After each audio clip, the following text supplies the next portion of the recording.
Pag ganitong 30 plus na ako, cravings na lang talaga nagpapasaya ng gabi ko. Pero bago tayo sa cravings, 20 minutes morning sunlight muna with baby Champy. Pero bakit sa akin parang malapit ng lumutong? Ready nyo na yung sausawan yung bagoong. Tanghaling tapat, dumating na yung napanalunan kong monitor. Excited na akong mag-unblocking kaya binuksan ko na kahit sarado pa ang packaging. Uy, joke lang yung napanalunan na monitor. Manifesting lang para sa susunod na company year-end party raffle. Ang totoo niyan, pinadeliver ko lang yung item kasi mas magastos kung babiyahe pa ako sa office para kunin tong monitor.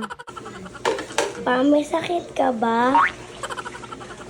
Kinagabihan, isang nakakakilabot na pangyayari ang nangyari sa loob ng bahay kaya napatanong si Sab kung may sakit ba ang papa niya kasi ngayon lang yan naghugas ng pinggan. Sabay tago sa ilalim ng upuan, kala mo talaga hindi siya makikita, litaw naman ang tiyan. Habang busy kami sa work from job, merong isa dito akala mo supervisor, tagapagbana ka boy. Dahil may work from job kami sa gabi, si Ninang Thea na nag-voluntold magluto ng good night snacks namin. Una niyang sinalang yung mga caviar pearls para sa malamig tapos nag-voluntold na rin si Sab na tumulong habang nakikichismis. Pasensya na pala sa voice over ko, may sakit kasi ako ngayon. Ganito ba talaga pag walang pera? Tumulong na nga ako mag-asikaso, hindi kasi nila mahanap yung vanilla syrup. Tinago ko kasi sa pinakadulo, baka kasi mabasag. Malaking achievement pa naman pag nakabili ka nito. Nilatag na ng constituents ang higaan, mukhang may balak mag-eat and sleep to literal talagang good night snack. Habang naghahalo si Sab, sinalang ko na rin yung 45 days na itlog namin. Dapat 45 days, nothing more, nothing less. Ang goal kasi namin hindi ma-overdose yung dilaw sa loob. Kailangan daw lubog tapos orasan ng 6 na minuto pagkakulo. Tapos mag-ready daw ng tubig na may tube ice. Parang alak na lang kulang, papunta na sa inuman. Ilunod daw ang mga 45 days na itlog para daw madaling balatan. Kayo nang humusga, basta ang unang balat, dilaw agad. Sinubukan na nga naming lahat magbalat, baka mali lang yung nagbabalat. Ayun, durog lahat. May papakita ko sa inyong magic, hindi mawawala yung tissue kasi ipupunas ko siya sa kawali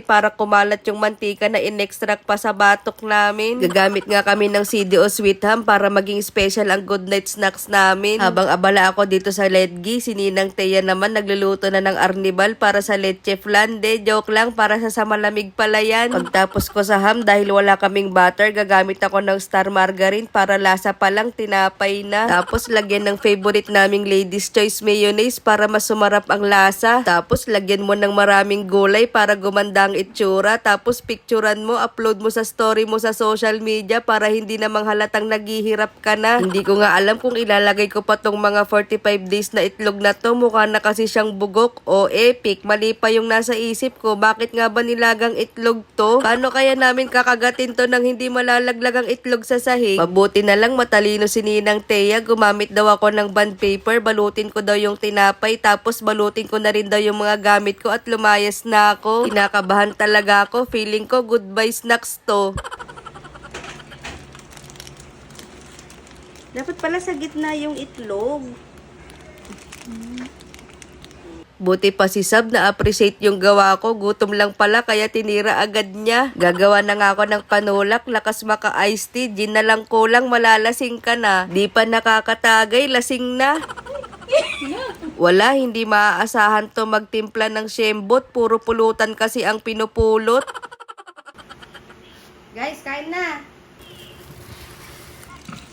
Vlog mo pa vlog ah.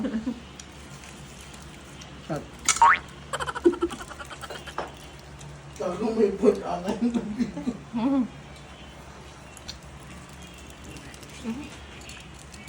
Masarap siya. Kunti lang yung talaman mo. Mas mahal pa yun yun. Siyam yung hot lang.